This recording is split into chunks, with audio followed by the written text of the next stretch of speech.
Good morning, guys, and welcome to this Saturday's show. So, how are you, Jim? Really good, thanks. Yep. Let's crack on and let's find out what this is all about. So, That's today what we're going to everybody talk wants to about. know. Nobody wants to know how I am.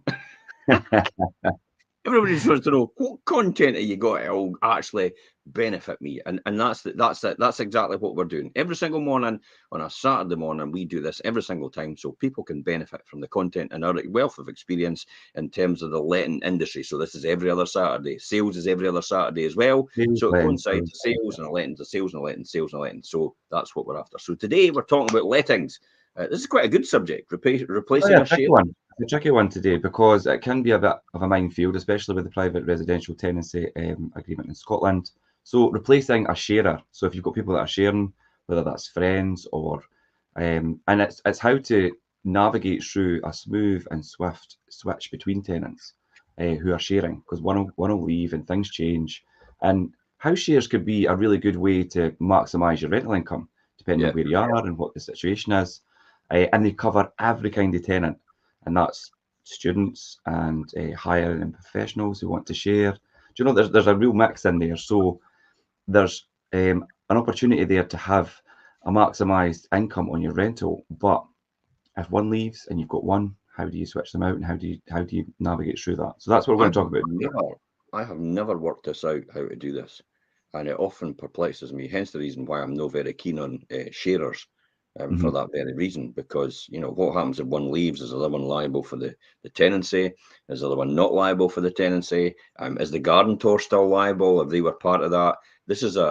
For me, this is just so much confusion. So hence the reason why I tend to stick to mainstream buy-to-let residential and one tenant, one property, or possibly a couple, but they've got to have some sort of connection. They can't just be we're sharing, but we don't really know each other. You need to watch that's the sort of thing. Because if they don't know each other, they've got no loyalty to each other actually. So it's like when it comes to any sort of aggravation, it's like, right, I'm off, 20 days notice. Yeah. And then as a landlord, you're like, oh my God, what do I do now? It's like, have I got to fill this, or are they still liable for it? That's the sort of questions that we're probably going to answer today. Yeah, I know. And inevitably, if people are sharing at some point as their life evolves, one's going to leave and one's going to be there. And then whether it's they're moving in with their partner or whether they're relocating, if it's work or whatever, or they might even buy their own home and then there's one left. So you'll need to find a replacement. Because one person, obviously, when you do the two of them together, they're going to reference up in terms of their affordability.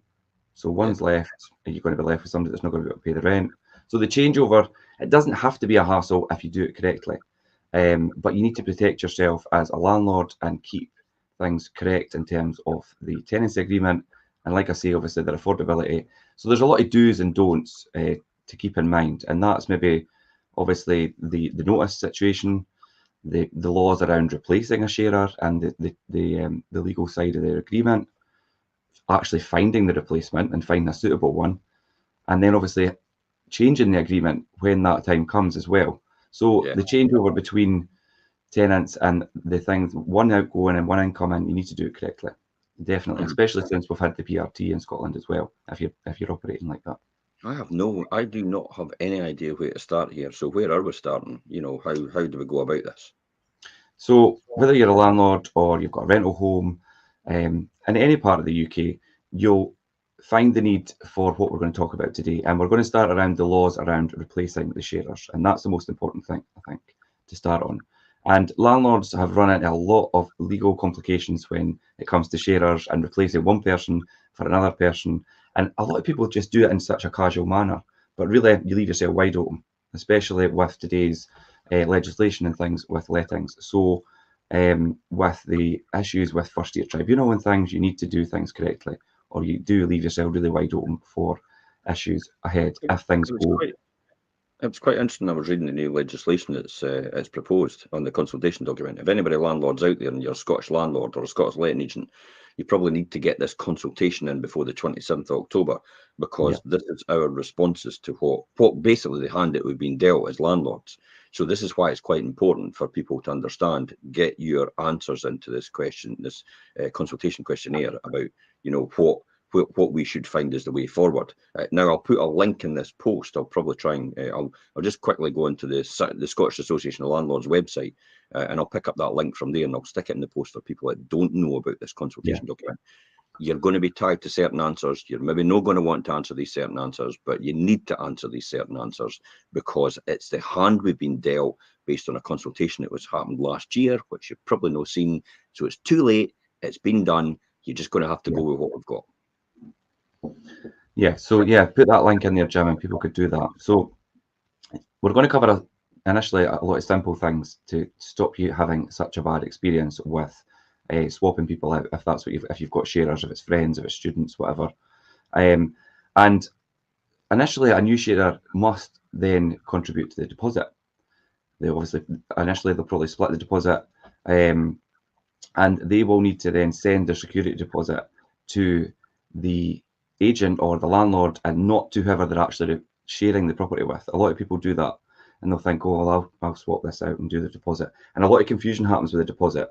Whereas the deposit, part of the deposit can be returned to the person that's leaving, and then the new person could pay their deposit in part, but it needs to come through the agent or the landlord, and it needs to be lodged with the deposit scheme. And that's a really important thing. Deposits are something that you need to be wary of, especially up here in Scotland. We have the Safe Deposit Scotland, we've got My Deposit Scotland. It needs to be in a deposit scheme. The incoming sharer is entitled to request an update on the inventory as well. So obviously inventories, inventories are not mandatory, but I completely recommend having one to safeguard yourself and the tenants. It works both sides.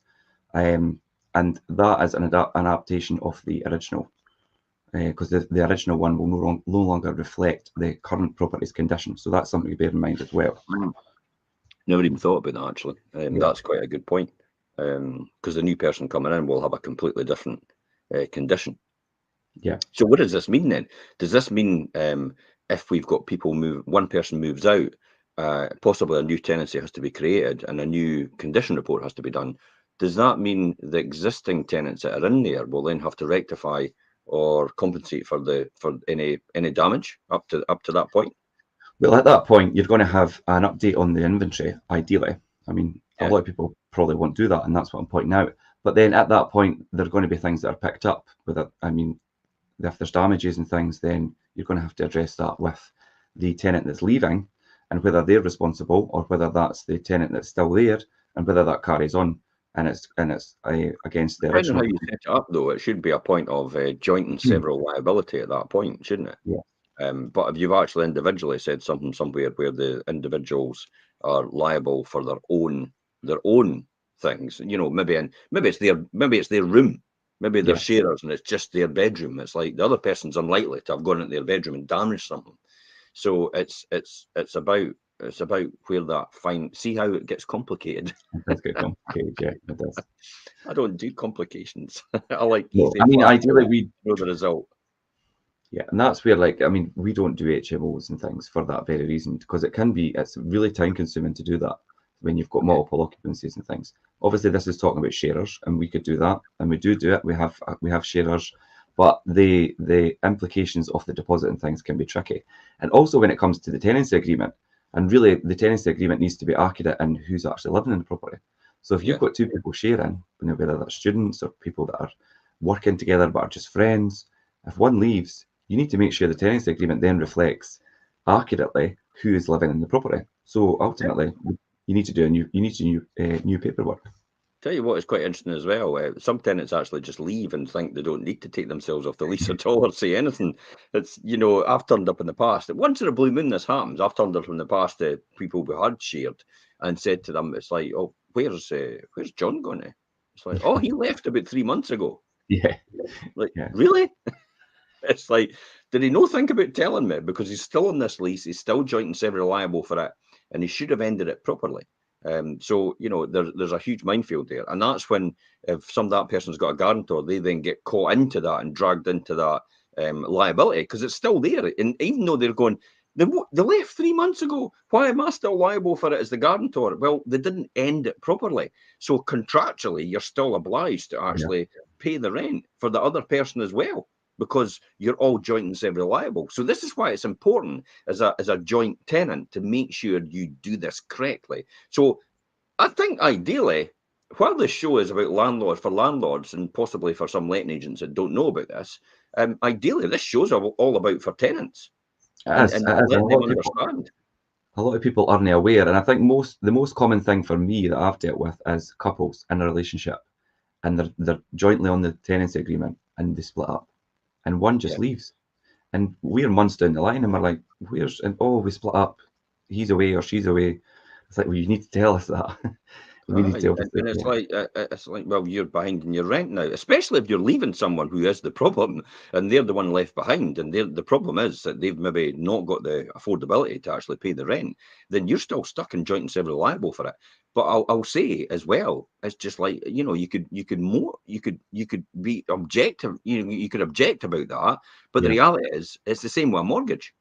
If you go and leave and you're one of the mortgage holders, you're still joint and severally liable for the mortgage, even though you're not living in the property anymore, because you still have home ownership as well. So this is a minefield, especially when it comes to tenant legislation and letting agent legislation, landlord legislation, about what to do next and how to do it. So it's not really advisable to cut corners. No. There's penalties for non-compliance, especially, and it can be quite severe. You could also compromise with your own security as a landlord. I think that's quite an important thing as well, because how does that affect insurance? How does it affect your mortgage? Your potentially what you've agreed to and your conditions for your mortgage. Is there a clause in your mortgage contract where it says you can't rent to certain tenancy types? Some mortgages have, you can't let to students, you can't let to people on universal credit, and it's not anything about the person on universal credit. It's the system it operates. That's why it's in there. Yeah, and that's in a lot of insurance policies and things as well. So if one person's leaving and another person's coming in, and their circumstances is different, it might invalidate your insurance, and like you say, your mortgage terms. Every single time, insurance, it's quite good that you actually mentioned about insurance, Richard, and how it could invalidate. Every single time I get my insurer writing to me to say that what type of tenancy, and every single time I respond back saying it's students, it's universal credit, it's professionals, and it's sharers, or I do that every single time, because they want me to pin it down to one person. It's like, well, it's not going to cost me any more to actually put all 4 tenancy types on there. So every single time I just say that's the tenancy type I want for that property, and so I never get caught out with any reason where we get to the end of this. Classic is the one we did recently. I think I'm getting about £20,000 paid out for that. Yeah, thereabout, loss of rent and actually a full refurb for the property because it was broken into and ransacked. So it's important actually I had the right cover, because if I didn't have the right cover at that point in time, the insurer could have equally turned around and says, well, you're not insured. Yeah, and yet, when it cost me more money to insure it, it was just the fact that you need to notify them about the right cover. Yeah, and your insurance cover is really good actually, and that's it. It's that situation. It's been, you just no long change to your insurer, and I think that it was a good move, obviously, because of how we've been. And I think it was a good move because I sliced about a third off of my insurance costs. Yep. So while I was looking for reasons to actually increase the rent under the Patrick Harvey legislation, it's like, no, I've slashed all my costs and fixed all my interest rates. So literally, the tenants are getting the benefit of me being really prudent and actually forecasting to fix my interest rates, so there was no rises I have to pass on, and there's no and reduce my insurance cost as well. So there's a reduction in that. So a lot of my tenants have actually got that favourable rent level, purely because I've been savvy enough to actually control my costs.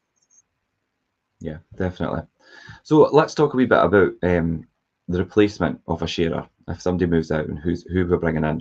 And I mean, depending on the setup of the rental property and things, the person that leaves, and then sometimes we'll have it, and we've had it in the past where they'll find or they'll bring to us somebody that they want to then swap out and replace the housemate that's left, basically. So you might prefer to do that yourself or have your agent do that, to be honest. But sometimes you'll have to, obviously, they'll bring you somebody and you take it into consideration. So there is a few things to remember when you're doing that. So whether it's someone who replied to, maybe you've advertised for another person, and you've got that friend recommendation from someone as well, then from your existing tenant, then don't let anyone move in without taking the proper precautions and doing the proper references and checking them out. I think that's really important. Every single time, isn't it? It's like I've got somebody to share with me. Then you do their credit check, and it's like they're up to their eyeballs in TTJs or you know, outstanding debt that you don't know about, and they've been a serial, you know, jumping from property to property. Maybe every 3 months, every 6 months, they're going from property to property, and then you found out maybe on social media that they're not exactly the right person or the right tenancy type, because they maybe on social media they display times of antisocial behaviour, and so well, they think that's brilliant because it's their pal and they don't know about all that. You do all your background investigations and then find out that maybe don't want to take these people. No, not under any circumstances. Social media is a really good indicator as to what the person is going to be like, or who they are as a person in general. I mean, the referencing process that you do is really important, but sometimes things can slip through. And until you actually meet a person, or like you say, review maybe their social media and their status on there and what they actually do day to day, you get to find out what a person's really like. And that is so important, because at the end of the day, they're going to be living in your property. So you need to you need to do all your due diligence. Probably avoids wasting your time for viewings as well, doesn't it? You know, because you're screening everybody out beforehand. Because clearly, there's no point in doing viewings with 100 people and then realizing that 95 of them are not appropriate for the property, or their circumstances aren't you know, the right circumstances. And what I mean by is they've got outstanding debts that they've not paid. They've got antisocial behaviour history, or they just don't. You know, there's something about it.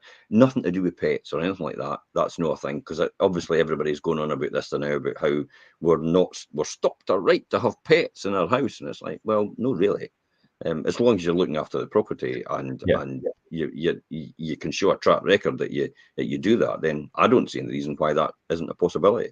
But there's no point in having 5 dogs in a top floor flat. Yeah, within reason. I don't have a problem with pets at all, as long as they're looked after properly and the tenants are looking after the pets and the property. It's not a problem. The only time really pets would come into it is I've got like properties on farms and things. That's different. But apart from that, but I do think that the current tenants finding a replacement could save a lot of time, but you really need to do your background and references on people and see if they're actually suitable themselves.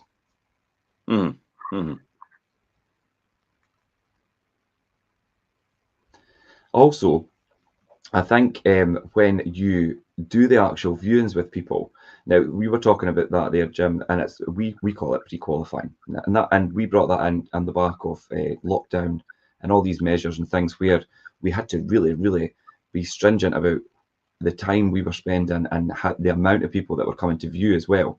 The pre-qualifying stage is so important and just part of our normal day-to-day now. A lot of people don't like it. And I think if you don't like it, a lot of people come forward and they're so upfront in the pre-qualifying stage, and they'll give you all the information and they're very transparent. Some people are not, and they think that we're cherry picking and all the rest of it. But if somebody comes forward and that's their attitude, let's be honest. We are cherry picking, and the reason that we're cherry picking is because the person that thinks they're the best tenant has actually displayed to us that the best tenant. Yeah. You've got to remember, as a tenant on the tenant side, because I've been a tenant before as well. As a tenant, you've really got to put yourself forward as the ideal candidate for that house.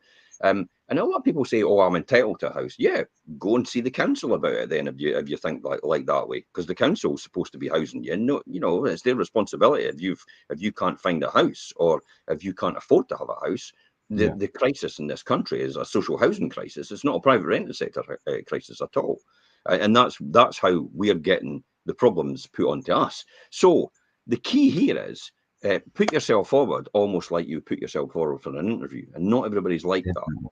Remember, you're asking someone to rent to you what is effectively their second biggest asset outside of their owning their house. It's you know, it's £100,000 house, it's a £200,000 house, it's a £150,000 house, and you're getting it to rent for 500, 600 quid a month, and you're only putting down 500 or 600 quid. And yet a person that owns a house has to then go through the legal duty of actually the legal costs. They have to go through the mortgage costs. They have to go the mortgage arrangement costs. They have to go through the stamp duty costs as well. And they've got a huge cost for home ownership. A renter can just access and disappear anytime they want within 1 month's rent and with 28 days notice. So that's why landlords and letting agents tend to be more stringent with the fact that we need to take the right people for the property. It's a business after all. Definitely. We are not the social housing providers. I must point that out. Although I love to do that, and I have I feel like I have an obligation to do that. It's the government's responsibility to do social housing, and they're just failing at that miserably, and it's getting pushed onto us as landlords, as private landlords, unfortunately. Yeah, and so it makes it all the more important to do a really rigorous referencing process. And I think if you really want, referencing could be a whole show on its own, and we've done it previously. And if you really want to know more about doing background checks and referencing and things, you could take a look at our previous blog, which is called Rigorous Referencing. I think the link's in the blog that's attached to this show. So you could click through and watch that. We've done that in a previous show. And that's packed full of tips and advice on how to do a rigorous referencing process. Absolutely. Okay. So we've got the referencing process and all the rest of it. This is where I've become a bit confused about this. So updating the tenancy agreement. How do we go about this? What do we do? So this differs, obviously, because we're Scotland, we have the private residential tenancy. England, it's a lot different. So if you're watching from England, you could update and change the tenancy. But really, I mean, ideally, I would say up here in Scotland, whenever somebody moves out of a house share and you've got one person and you're swapping somebody out and somebody else moves in, the tenancy agreement ultimately needs to be updated and it needs to be accurate and reflect the current occupants to protect both the tenant and the landlord. And ideally, I would say just do a whole new tenancy agreement and have all parties sign that. And that includes the guarantors and things that are in place as well.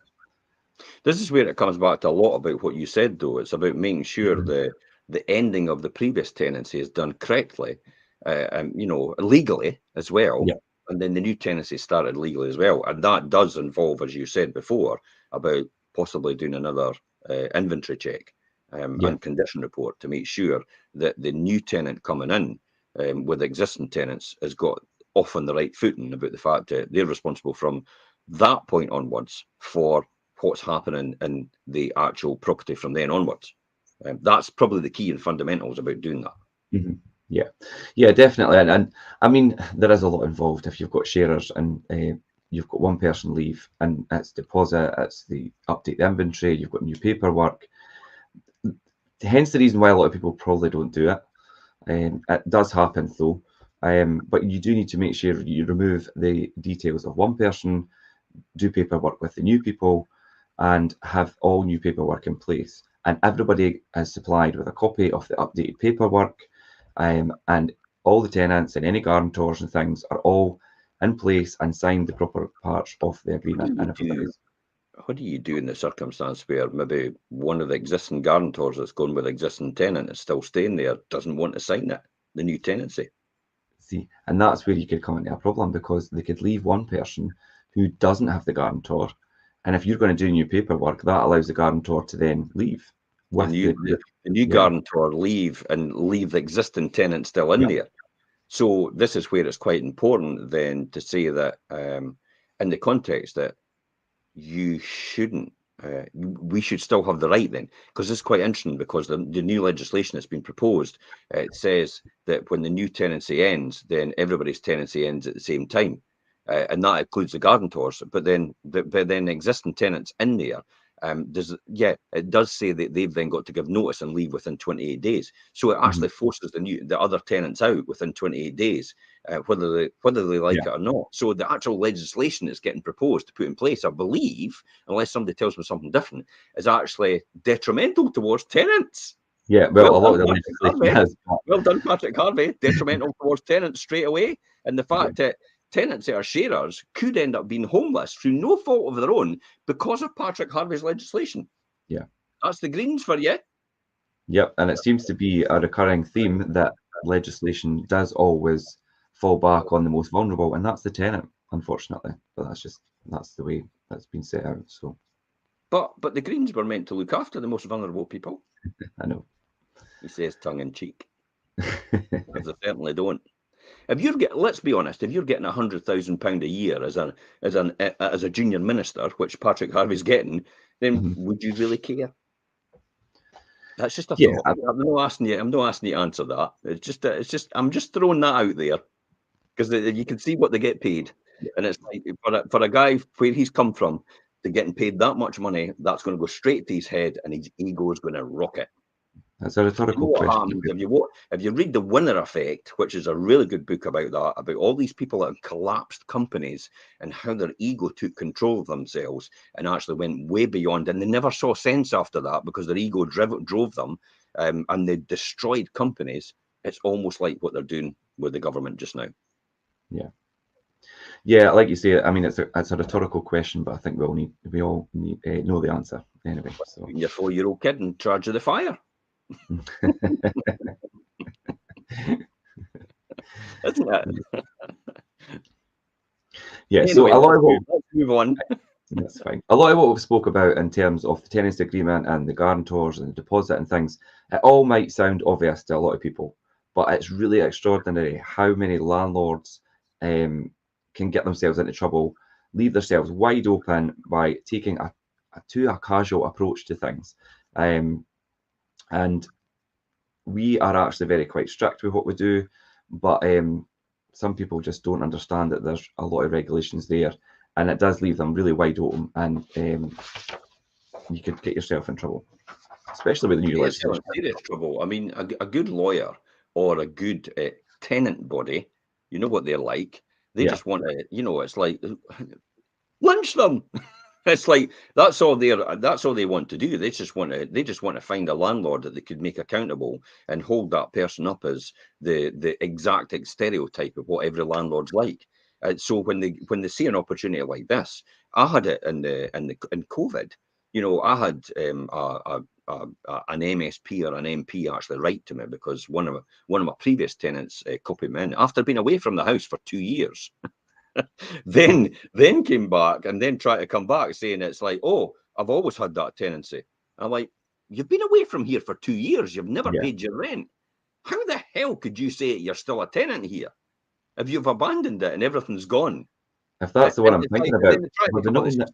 And then the next minute I had the MSP going, well, what's going on here? What's going on here, lad? Yeah. It's like, you up to something? And it's like, whoa, wait a minute. And for my benefit, it was clearly abandonment, and the advantage as well as I had an AST and a short assured tenancy. Yeah. And that was, they couldn't do anything about that at all. But that was clearly abandonment. But the process on a PRT would have been completely different, and that would have held me liable, even though the tenant's been away for 2 years, doing something else completely different, living somewhere else, and actually didn't pay the rent for 2 years either. And yet the legislation kept them in all that time. Yeah. Many landlords could actually afford that, to have that hit and rent for 2 years. A hit and rent for that. That's why the legislation's daft. You're just going to put all the landlords off, and you'll have less stock in the private renting sector, and the social renting sector will have to pick it up. And guess what? They've built none. That was a really strange situation, that one you're referring to, and it's lucky that we had the short assured tenancy and not the PRT. And that we're not in the situation we are now with legislation, or we'd have had a really even more difficult situation on our hands. Yeah, because this politician jumped on it straight away and thought, I'm going to go for this person. And it's because I put myself above the parapet most of the time. If you're going to stick your head above the parapet, you've got to get eggs. You've got to expect to get eggs thrown at you at some point in time. And that's what kind of happens. But you need to make sure you're protected and your downside is protected and minimised all the time. If that's the type of landlord or the type of letting agent you want to be. So that's why we protect ourselves all the time and make sure our landlords are protected in certain situations. That's what a lot of people don't realise what goes on. You just look at letting agents and think they're all the same. No, they're not. No. It's everything that goes on in the background. So it's when I usually say to most landlords, the reason that you're paying us as a letting agent to actually manage your property is not for when it goes right, but for when it goes wrong. So then we could probably react a lot quicker and do something about it a lot quicker than what anybody could do by themselves, because we understand the route and the track that you need to go down in order to do that. A few landlords get frustrated by that now and again, once in a blue moon, and the fact that it could be done quicker, and it's like, no, it can't. There's legislative times that you've got to comply to. You've got to wait 14 days to establish abandonment after actually checking meters and making sure everything's empty in the property, and then putting a sign up and then sending a letter and then trying to contact the previous tenant as much as you can through all the different avenues and having proof in place you've actually done that before you actually establish abandonment overall. And then sometimes if you think that's too difficult, then you have to go down the route of actually applying to the first tier tribunal to actually get that legally recognised as abandonment. And it's like, okay, when are they going to hear that? 6 months down the road? Yeah. It's like, no. We're going to establish abandonment quickly, efficiently, and now. Yeah. One of the most difficult things to do is establish abandonment, and to do it properly. Like you say, well, the proper evidence, and you need to build all that up, and it can be quite challenging. It'd be interesting to hear whether it's sharers or whether it is dealing with abandonment and things, how other people have dealt with situations, because I know that people will have. And I know we refer to, I mean, we're giving examples, but I mean, they are the minority situations, but they do happen, and you need to be prepared for it. And if you've got a good agent and you've got somebody in place, when it comes to a situation like that and they know what they're doing, it'll pay dividends to having somebody in place to deal with that for you, because it can be a total minefield.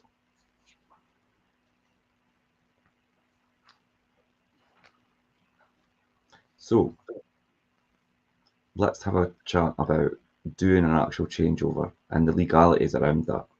And I think there's ways and means of doing it relatively hassle-free, moving one person out and then moving another person in, and the days in between one person moving out and another person moving in, there's things that you need to do and make sure that you've got outgoing person and incoming person and the paperwork all right. And there are some things that you do need to know to get right. And I think there's a few of them, most notably, I think reminding the outgoing tenant of how the person should leave the property. There's one person. We're talking about rooms and sharers, and it does kind of bleed into HMOs. And I'm not referring to HMOs at the moment. We're talking about people who share.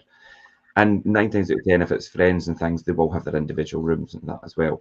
So they need to sort that out between themselves, and we need to sort ourselves out as the landlord or the agent to make sure that we're making sure what they're leaving is the way that they found it. And that's where inventories and things come into play as well. And what they leave behind or what they take with them is correct and in line with what they did when they moved in. So I think that's something that you really need to get right. And if you've got a good agent who's been doing inspections and knows the property, that would pay dividends when it gets to that point as well. Yeah, I would think so, yeah. I think as well, and keys as well, excuse me, keys as well, returning the correct keys that they were issued with, because obviously each tenant will have a key to access the property as well. They need to return keys properly and not return it to the person that they're sharing with and then just leave without obviously closing off their end of the agreement and things properly as well. That's something to think about. Definitely, I would say so, yeah. Yeah, and then that's when the proper, and at this point, it's not going to be a sign out or a checkout inspection, but it's going to be kind of like you do your periodic inspections, but obviously ending one person and bringing the next person in as well. So although you do, well, as we do, sign out and exit inspections to close off the end of a tenancy. It will be similar to that, but obviously we're doing it mid-tenancy with one person and replacing with another. So you need to make sure that's done correctly as well. And that's where, when you say about having an agent, Jim, a lot of landlords will do that very kind of casually, and that's where they'll leave themselves open to the legality of things, and that's where things might go wrong further down the line. It might all be fine and you could casually swap one person for another, but then if things change down the line, whether that be a rent issue or an issue with the property in terms of how it's upkeep, or even a social issue, then when you start to try and deal with that and you've not done things correctly at the changeover, then you'll have the repercussions of not doing it properly at that time. Yeah, definitely. Yeah, and I've had that in the past where, like you say, Jim, we'll go to do an inspection or we'll touch base with the tenant, and it's like, oh, they left, and so is here now, and it's like, that's not how it works. You need to tell us the property was going to be obviously a changeover of tenant, and that we're doing the proper paperwork and things to make sure it's all legally correct. And yeah, I've had that in the past, and that's probably why we avoid sharers. Well, definitely every single time I've tried my best to take a sharer, and for me personally, just for my stock, it doesn't mean to say, you know, other people are like that, but I've never been a big fan of sharers because, especially with the universal credit system, you've got, for example, maybe two people, that's a typical example of sharers, two people are independent, they've got their own independent universal credit applications in, one falls over and one doesn't, therefore you're only getting half the rent every single time. And it's really frustrating. Even though they're joint and severally liable under the tenancy, nobody in universal credit is going to be able to afford the whole tenancy because they just don't get it. They only get a single room rent because they're only sharing a room. They're only got a room to their own self, and they're sharing bathroom, living room, and kitchen. That's the key here. So that's why I've tried to work with it, and I've tried to make it work as smoothly as possible. But I just can't get a system to do it. So yes, it does apply in HMOs and stuff like that. And again, that's why we don't specialise in HMO. Elaine said actually when we were in St Andrews, and you'll probably know some of the letting agents up there, when she passed one day and she looked in the window and says, "Geez, look at the amount of staff in there." And I thought that's because they deal with HMOs. Yeah, it's so labour intensive in terms of how to do things. And so as a landlord, you know, HMOs as well isn't maybe the thing you would maybe want to go down.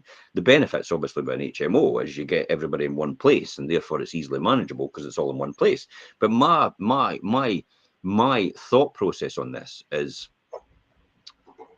I would rather have 1% of 100 properties rather than have 100% of one property. You know, a classic example about Coca-Cola machines. That's the one that I used to get told all the time by my mentors.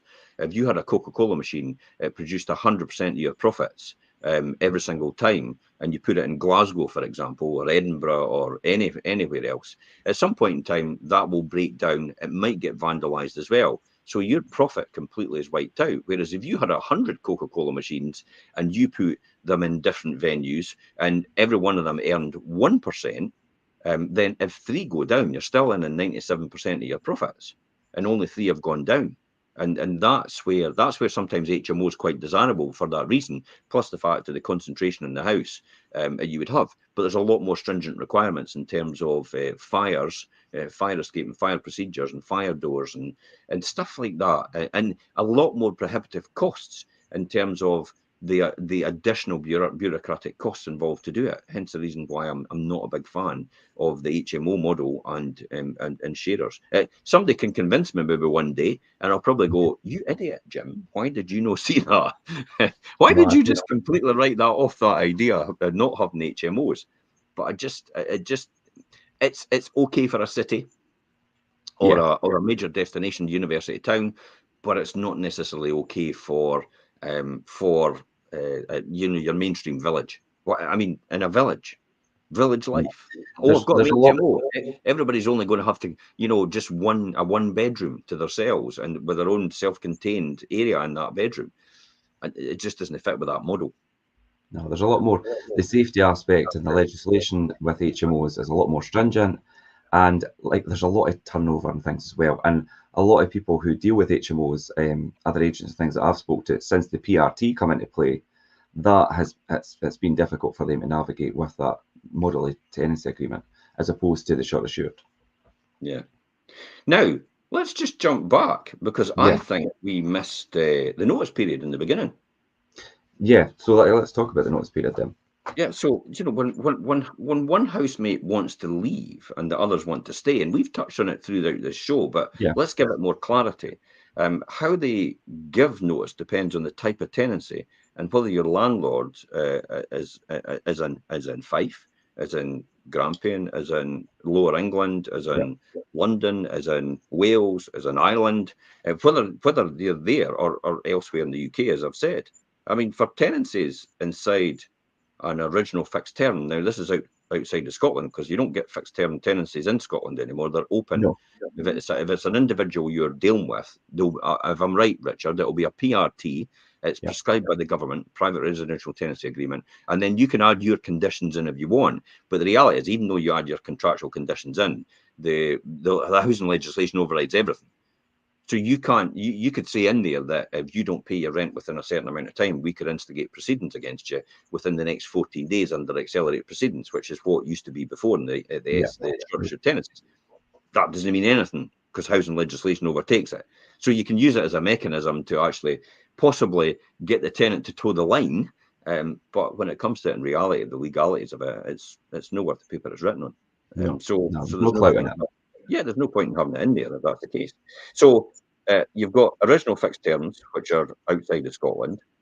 You've got as well the outgoing tenant as well. We touched on that. The outgoing tenant stays liable for the rent until they're replaced on a new tenancy agreement, even if they move out sooner, unless you agree otherwise. Is that right? Yeah, I think unless you agree otherwise, then and find a replacement that's suitable, and then they do the new paperwork, then the person that's outgoing will still be liable. So let's look at private residential tenancy agreements in Scotland, or rolling contracts, periodic tenancies in England or Wales, as I'd said. With outgoing tenant, it must give you the same amount of notice as if everyone were moving out. This is what we talked about. This is what we talked about the current legislation. So basically what's happening with the PRT is if somebody gives notice, everybody else has to give notice as well. And if everybody, I mean, but they don't want to move out. No. So it makes it difficult. Yeah, definitely. And then that leaves it wide open for the landlord then to say, well, that's fine, just all move out. Then I could sell it now. It makes it a lot easier for me. But the legislation that's going to be proposed is clearly going to make that obviously more or less mandatory, where that will happen. Therefore, these people will leave themselves wide open, and the fact that the landlord says, yeah, that's fine, just move out. Oh, yeah, and then that's when it comes a bit contradictory as well. And I saw it there the now. It's on one of the landlord forums there the now, where somebody's actually saying that's there's a loophole. Well, it's no loophole. It's like, you know, you can't prescribe under legislation. It's probably impossible to do that.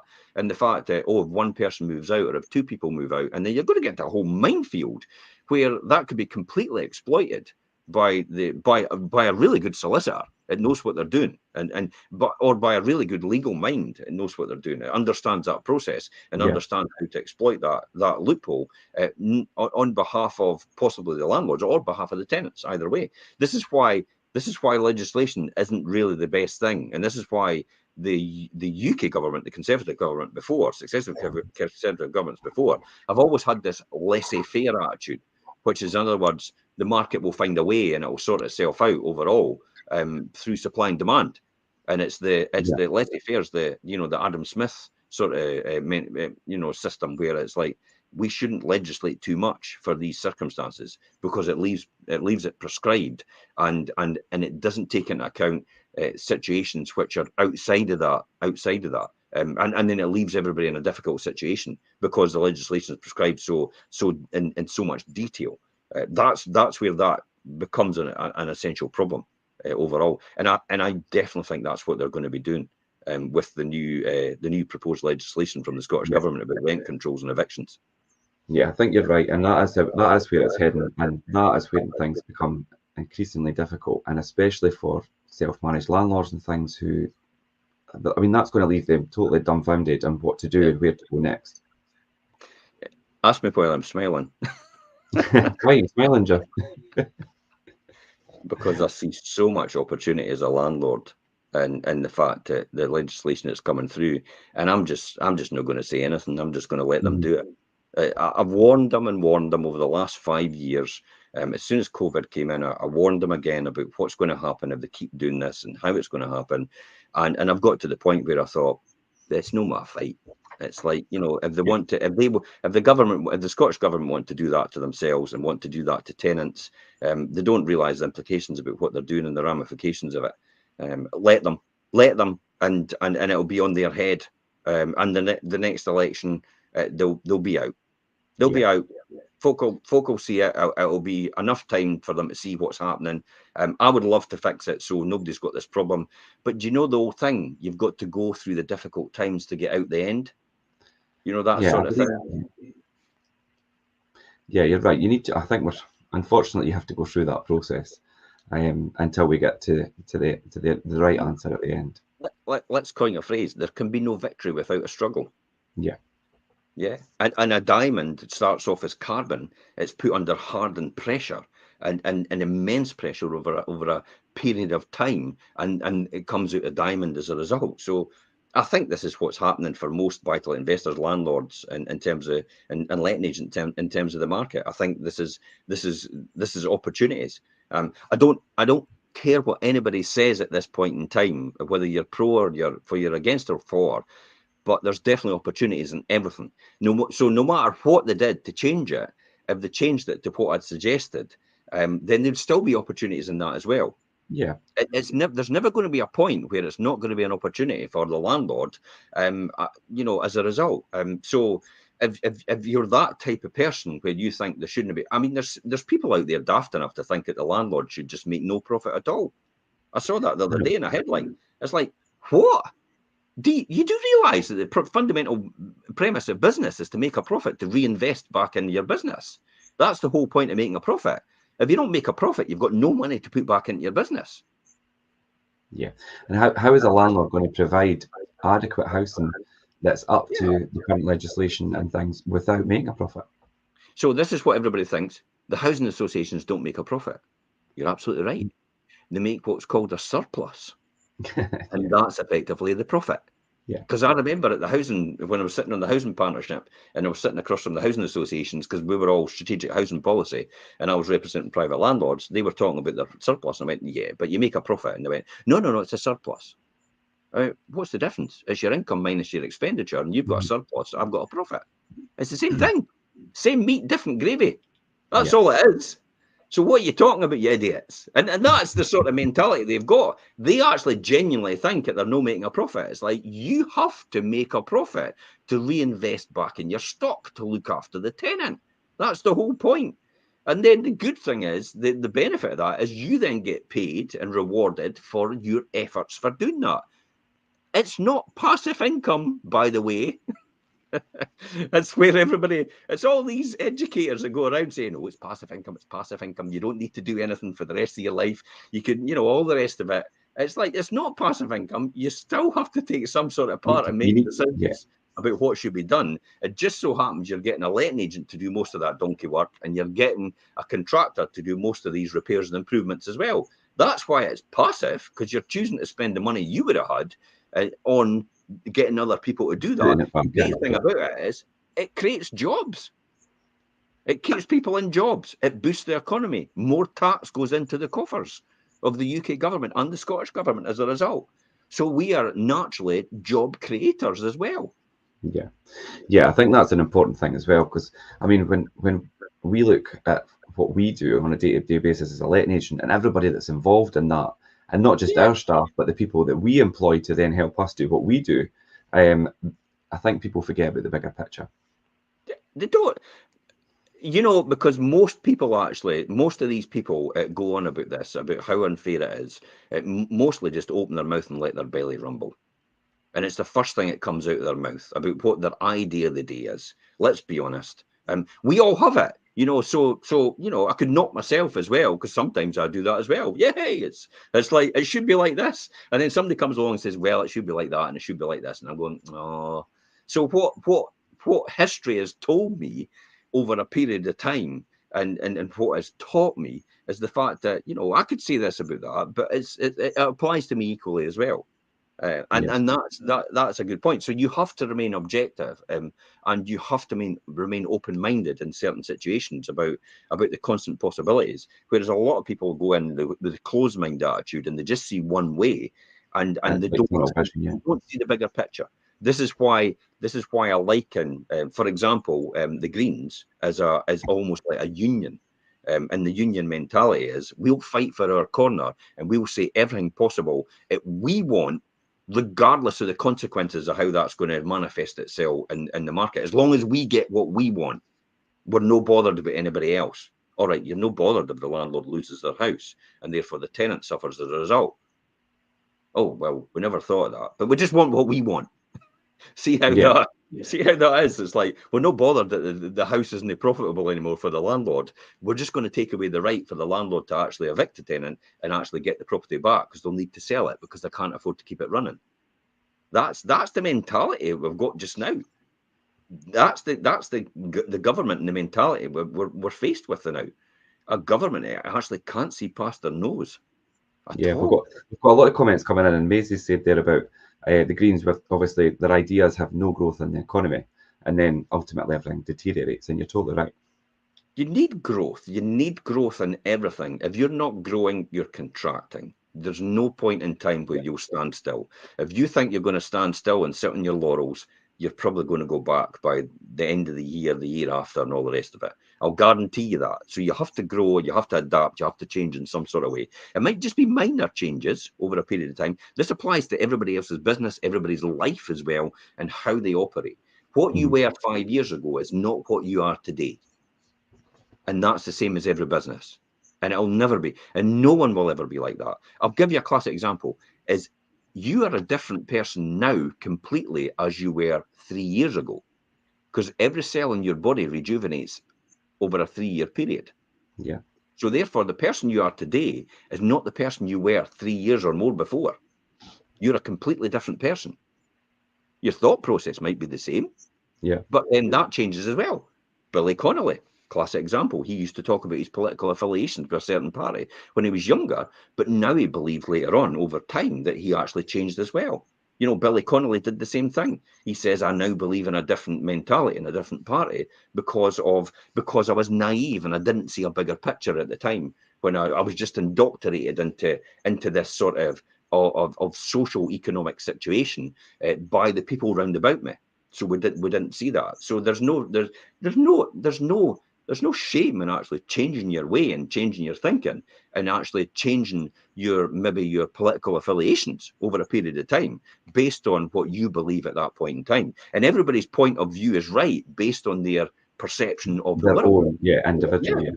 So everybody's right. So even though I would argue with someone else about this legislation, they would argue for the other side, you know, in terms of where we are, because we are on both sides just now. Then both parties are right based on their perception of their beliefs of the world at this point in time.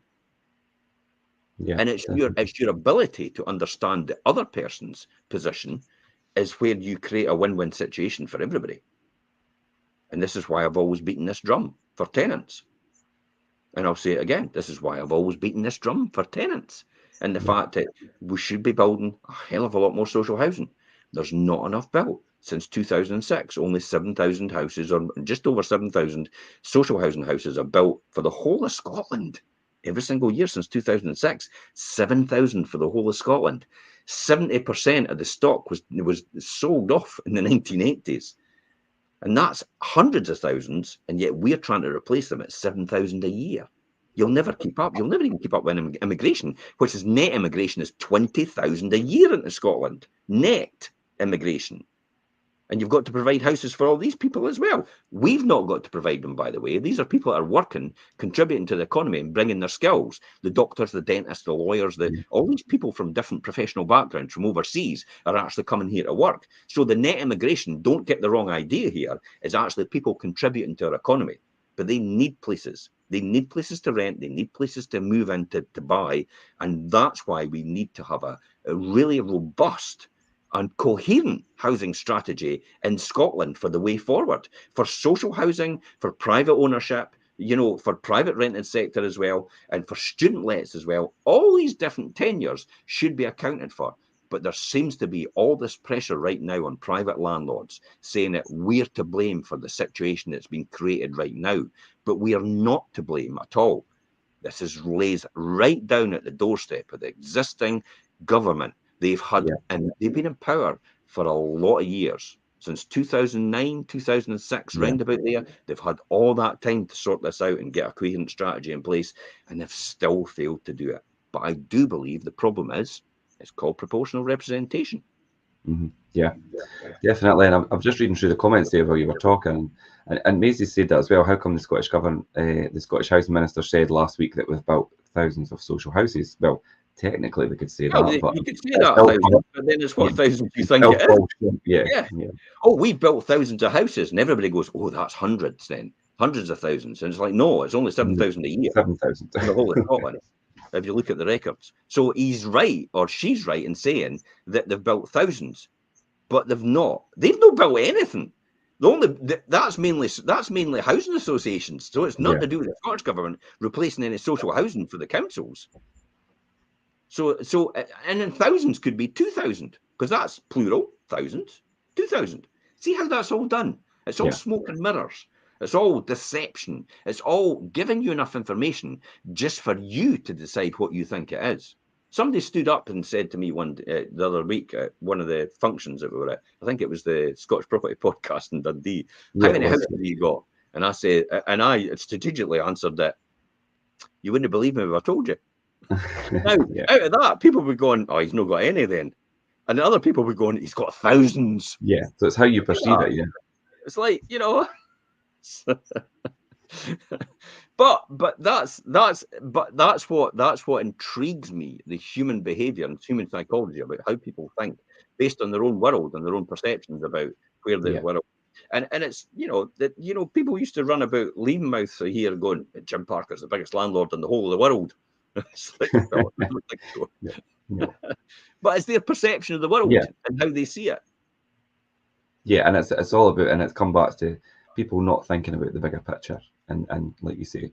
But I mean, we've deviated a bit from sharers, obviously, but really interesting points you've made. Let's jump back to this notice period just to finish off. Whatever you agree, confirm everything in writing to avoid any misunderstanding over rent payments and move-out dates, and also handing back the room.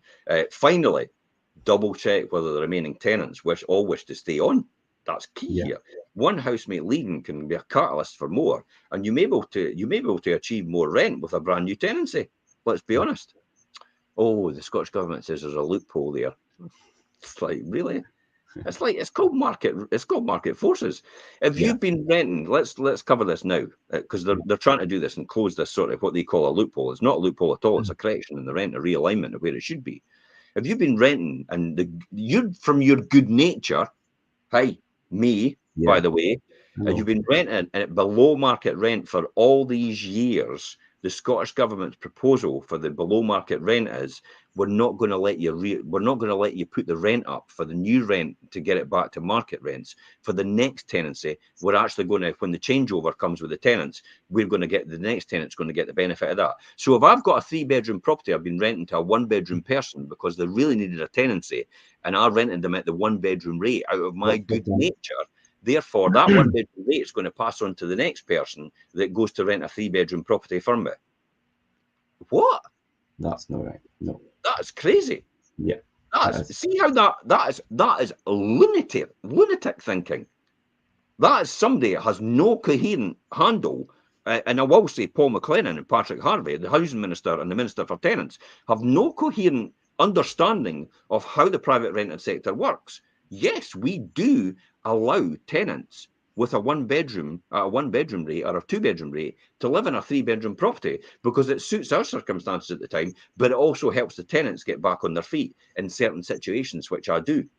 So I'm now not going to be able to do that because of the impending legislation that's coming into place. I'm going to have to make sure I maximise the rent every single time, and I can't give anybody any dispensation on rent decreases because of this legislation. See how the tenants suffering already? Yep, and that's like we say, the most vulnerable, they're the ones that suffer, and it's the tenant. Crazy, absolutely crazy. Yeah. So we've covered quite a lot about the sharers today, and I think predominantly for me, the most important thing is the legalities and the tenancy agreement and making sure that your paperwork's correct.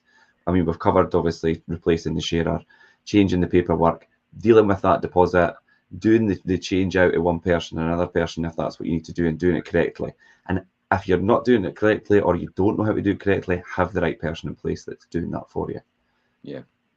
It's quite interesting before we end here, because we have gone off the track, and this is not really timeless. This is not, it is timeless content to a degree, but it's not with the current circumstances. I want to answer this question. David actually says about the new deal, the Scottish Government rent control proposals, responsibility for being devolved to local authorities. How will that work? Well, I've actually just written to John Mills a couple of days ago, the head of housing for Fife Council, for example, and I would urge you to write to your head of housing in your local authority to say that actually, who's going to do this? Who's going to administer this? Let me just read to you what I've said to them, what I've said to John, because I'll just quickly see if I can catch it on here and look back. John Mills, here we go. John, hope you're well and things are going to track well, as good as be considered, considering the political climate you're caught in, and for now, with the influence of the Greens and the Scottish Government's decisions. I've just submitted my response for the rental reform questionnaire. I've put the link to the consultation document in there, in this email to John Mills at Head of Housing. The proposed legislation implies that local authority will have the power to ask the Scottish Government to apply for rental pressure areas which will restrict rent increases and apply eviction bans. Clearly, from my conversation at the recent housing summit in St Andrews regarding landlords in Fife, I'm trying to see if I can ascertain how this will work in Fife Council and who will actually decide this. My express worry is I'm worried that some councillors will hijack this politically and use it with no consideration as to the collateral damage it could cause, similar to what Patrick Harvey's just done, to tenants. This coming on the back of huge increases in our mortgages as landlords, we're having to absorb, admittedly, I have a few myself, which almost the interest on it just now matches the actual rent that I'm actually receiving on it, because I can't move to market rents because of the impending legislation. So there's no funds for me to reinvest in that property itself. So if anything happens, I'm going to have to find it for somebody else. At this point in time, if I'm a single landlord with one unit for that property, I should just say, look, you'd be better just selling it, Jim. But I'm okay with that. I mean, you know, it's the downside of that in that situation is the money comes from someone else's property, which essentially could go to them to have a new kitchen or a new bathroom. That's how I look at it. So I work on a principle that this is a fund, and the reason the fund is there in order to provide facilities for all the tenants in my stock. For that reason. So if I make more money on one side of there, it can go to the people that I don't make money on to help them. And what I'm taking out of this fund is, I don't actually think I take anything out of it. No, I've never taken anything out of it. So I actually don't even pay myself as for administering it or for doing anything, which I should do, ideally, but I don't. So that's so this is also to take into account increases in insurers, contract costs, and soon to be EPC upgrades as well. Although I've already started on these upgrades, hence the reason why you've seen all these almost about 100,000 or so far in upgrades that we've done, Richard. So I've asked him for what his initial thoughts on how this will work at the local level, and that's effectively what I've done.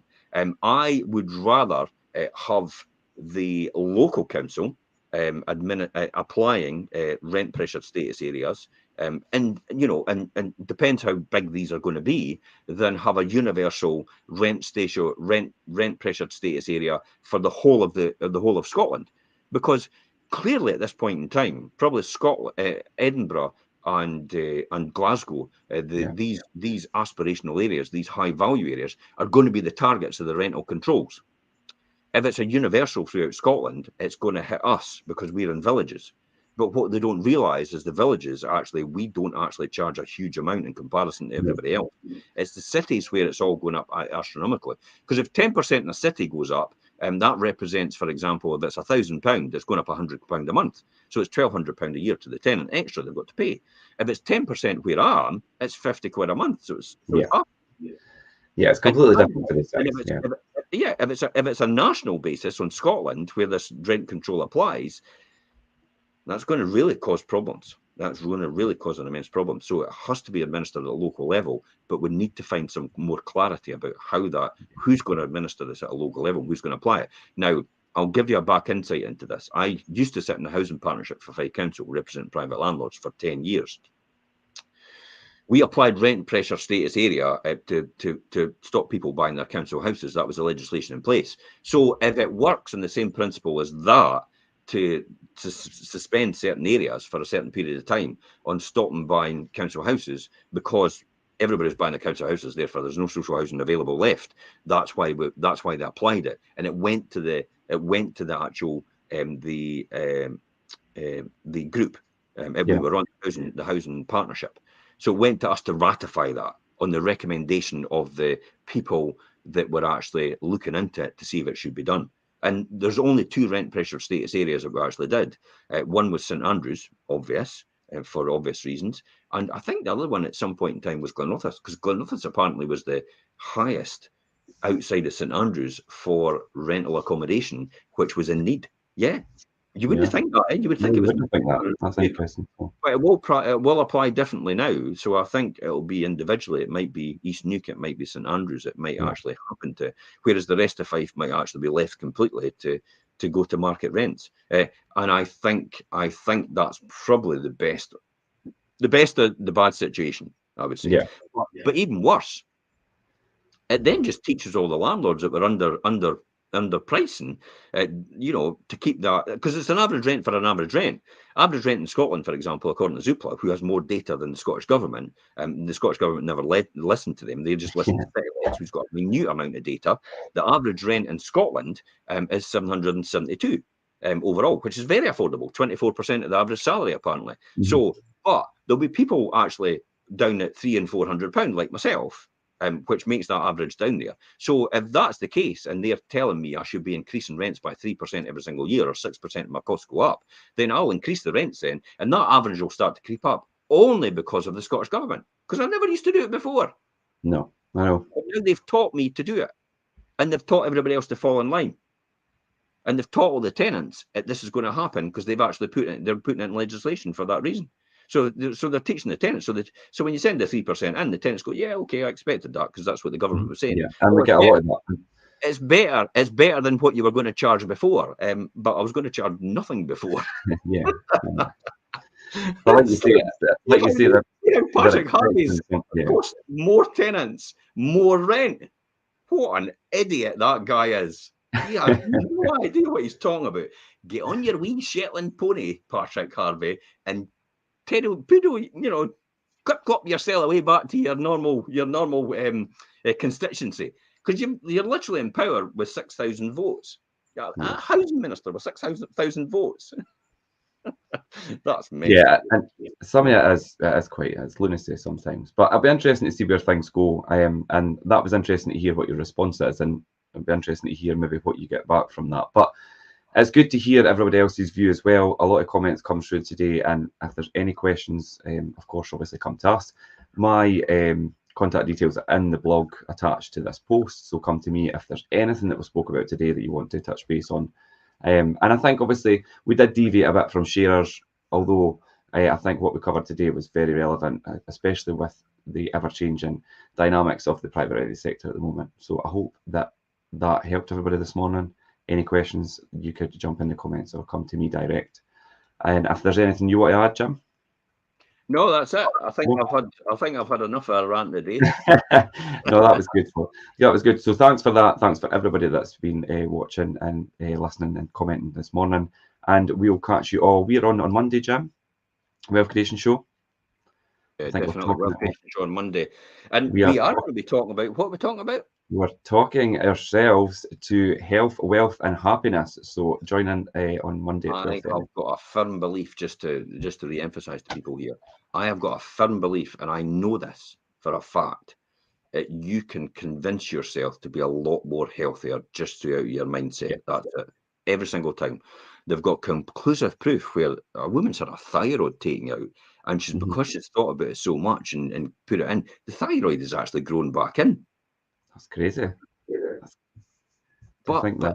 Yeah. this is why Tony Robbins and Joseph McClendon III, it's one of his health gurus with Tony Robbins. This is why Joseph and Tony talk about this, about your mindset can affect your health, definitely, and how people have actually almost got to a point where they've actually cured themselves without any chemo from cancer. Now, I'm not saying to anybody out there, for God's sake, I know.